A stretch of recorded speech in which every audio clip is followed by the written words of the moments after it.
संविधान रैली का असर। देखिए, राहुल गांधी के नेतृत्व में कांग्रेस एक ट्रांसफॉर्मेशन के युग से गुजर रही है, के दौर से गुजर रही है। राहुल गांधी कांग्रेस को बाबा साहब भीमराव अंबेडकर, महात्मा गांधी, सामाजिक न्याय, धर्मनिरपेक्षता के रास्ते पर ले जाने के लिए प्रयासरत हैं। इसमें कोई दो राय नहीं है। लेकिन वही है कि उनका संगठन, उनका जो उनके साथ चलने वाले लोग हैं, वो लोग किस हद तक उनके साथ कदम से कदम मिला करके चलने के लिए तैयार हो पाते हैं कि नहीं हो पाते हैं, ये एक बड़ी चीज है।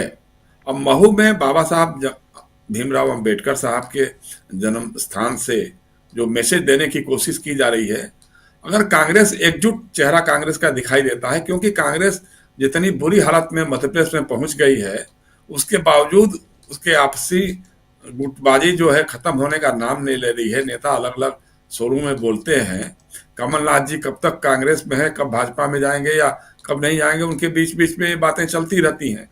तो इन सब के बीच अगर कोई एकजुटता का संदेश देते हैं, बाबा साहब के विचारों के साथ आगे बढ़ने और उसके साथ गांधी के विचारों का तारतम्य बनाने की कोशिश करते हैं, क्योंकि देखिए बाबा साहब अंबेडकर के नाम पर लेकर के भाजपा और संघ के लोग भी कांग्रेस पर भी आक्रामक रहे हैं कि कांग्रेस ने जो है वो बाबा साहब को की उपेक्षा की, उनके विचारों को तवज्जो नहीं दी, उनके चुनाव हरवाया और क्या क्या सब किया। हालांकि इसमें आधी से अधिक बातें फर्जी हैं, उसका कोई तथ्य नहीं है, या अगर थोड़ा बहुत है भी तो भी अधूरा सच, मतलब आधा आधा काट गई। लोग तो उसके बड़े उस्ताद लोग हैं ना कि कहाँ कहाँ जोड़ के, कहाँ से जोड़ के फोड़ के बनाएंगे। तो लेकिन कांग्रेस ने पिछले दशकों में उसका उस ढंग से जवाब नहीं दिया, क्योंकि कांग्रेस बहुत मजबूत होती थी, सरकारें चलाती थी और लगता था कि कभी हमारी सरकार जाएगी ही नहीं जाएगी।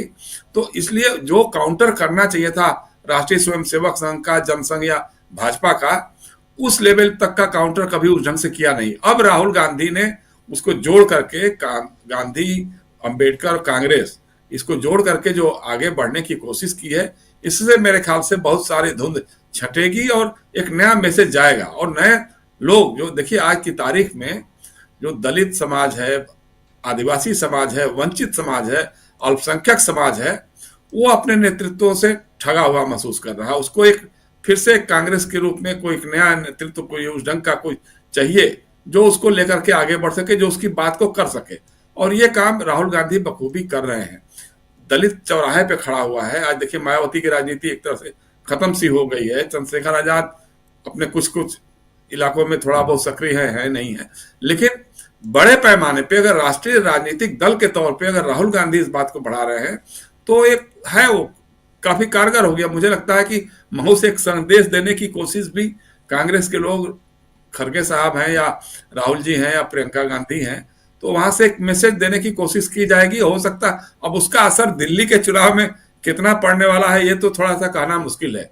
देखिए कांग्रेस जिस मजबूती के साथ आज चुनाव लड़ रही है दिल्ली में, ये काम अगर इन्होंने 5 साल पहले से शुरू कर दिया होता तो शायद आज सिनारियो कुछ और होता। क्योंकि आज नेता तो बहुत दिखाई देते हैं कांग्रेस में, लेकिन संगठन नहीं दिखाई देता, या उस ढंग से उनकी कोई प्रेजेंस नहीं दिखाई देती। भाई अब दो चुनाव में आप जीरो पे रह गए, दोनों विधानसभा के चुनाव पर जीरो में रह गए, और उसके बाद भी आपका संगठन आज भी जिलों में अध्यक्ष है कि नहीं है, प्रदेश कार्यकारिणी पूरी तरह से काम कर रही है कि नहीं है रही है।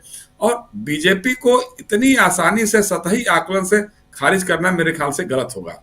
बीजेपी के लोग अंदर खाने बहुत सक्रियता के साथ जुटे हुए हैं। उनका पूरा आरएसएस का तंत्र जो है वो लगा हुआ है, वो बूथ लेवल तक का। हालांकि उनके पन्ना प्रमुख, बूथ प्रमुख पिछले चुनाव में तो गायब ही उड़ी गए थे हवा में, लेकिन इस बार उन्होंने पूरी मुस्तैदी के साथ, हम जो तैयारियां देख रहे हैं अपने इलाके में देख रहे हैं और जगहों पे भी देख रहे हैं, उससे लग रहा है कि इस बार वो किसी भी कीमत पर दिल्ली को जीतना चाहेंगे। और केजरीवाल को जिताएं न जिताएं वो सब उनकी ऐसी बात नहीं है। अब उनकी तो उम्मीद यही है कि कांग्रेस को कुछ ज्यादा वोट मिले ताकि केजरीवाल और उनकी आम आदमी पार्टी का घटे, कुछ उसका जनाधार कुछ घटे। क्योंकि बहुत सारा जनाधार ऐसा है जो कांग्रेस का है, वही अरविंद केजरीवाल के साथ भी है। हालांकि उसमें नाराजगी का भाव है। पिछले कुछ वर्षों में जिस ढंग से अरविंद केजरीवाल ने, चाहे दिल्ली के दंगे हों, चाहे वो सीएए के विरोधी नागरिकता संशोधन कानून के विरोध में जो आंदोलन चल रहा था उसमें है, उनकी जो भूमिका रही है उसको लेकर के वो लोग बहुत खुश नहीं है। दलित समाज में भी उतना वो नहीं है, लेकिन ये दोनों तबके जो हैं भाजपा की हार सुनिश्चित करने के लिए जो मजबूत होगा, मुझे लगता है कि उसको उसको साथ देंगे वो लोग। अब उसमें कितना वो सफल होते हैं, कितना विभाजन होता है, लेकिन मैं ये बार बार ये कहना चाहूंगा कि भारतीय जनता पार्टी जिस तरह से हरियाणा या महाराष्ट्र हारते हारते जीत गई थी, चाहे वो चुनाव आयोग की भूमिका रही हो या न रही हो, उसकी बात हम नहीं कहना चाहते हैं, लेकिन अगर ये लोग ओवर कॉन्फिडेंस पे रहेंगे तो आरएसएस के लोग, बीजेपी के लोग जमीनी स्तर पे काफी काम कर रहे हैं। चाहे वो अफवाह तंत्र हो, चाहे धार्मिक, मतलब हर अपार्टमेंट पे आप देखिए कि एक मंदिर खड़े हुए हैं।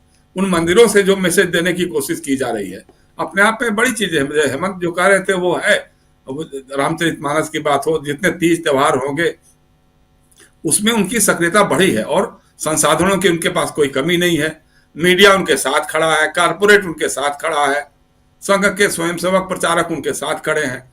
तो हालांकि इसके बावजूद वो दो दो चुनाव हारे हैं, लेकिन अब ये देखना होगा कि राहुल गांधी, चूंकि अब 2 दिन नहीं गए वो चुनाव प्रचार में, तो एक मैसेज तो यही गया कि साहब लगता है कि उनका कुछ ना कुछ अंदरूनी पैक्ट हो गया है या क्या हो गया है, वो क्यों बीमार पड़ गए। ऐसे तो आमतौर पे बीमार नहीं पड़ते हैं, और 2 दिन बाद ही अगर वो महू जा रहे हैं तो ये इस और थोड़ा सा मिलेगा कि साहब 2 दिन यहाँ चुनाव प्रचार में नहीं गए, अचानक ठीक हो गए और महू पहुंच गए। तो इसको लेकर के भी तमाम तरह की बातें उड़ाई जाएंगी, चलेंगी दिल्ली के चुनाव में, और वो कितनी प्रभावित कर पाती हैं ये देखने वाली बात है। अब राहुल गांधी जब लौट के आएंगे और अगर कोई आक्रामक चुनाव अभियान चलाते हैं कांग्रेस के पक्ष में, तो मुझे लगता है कि कांग्रेस अभी भी 1.5-2 दर्जन सीटों पे तो काफी मजबूती से लड़ते हुए दिखाई भी दे रही है, ऐसा भी नहीं है। लेकिन अब वो नतीजों में कितना फलित होगा ये बिल्कुल 8 फरवरी को ही पता लग पाएगा। जी राजीव बिल्कुल जी। बिल्कुल आप सही कह रहे हैं, कितना नतीजों में तब्दील होगा, फलित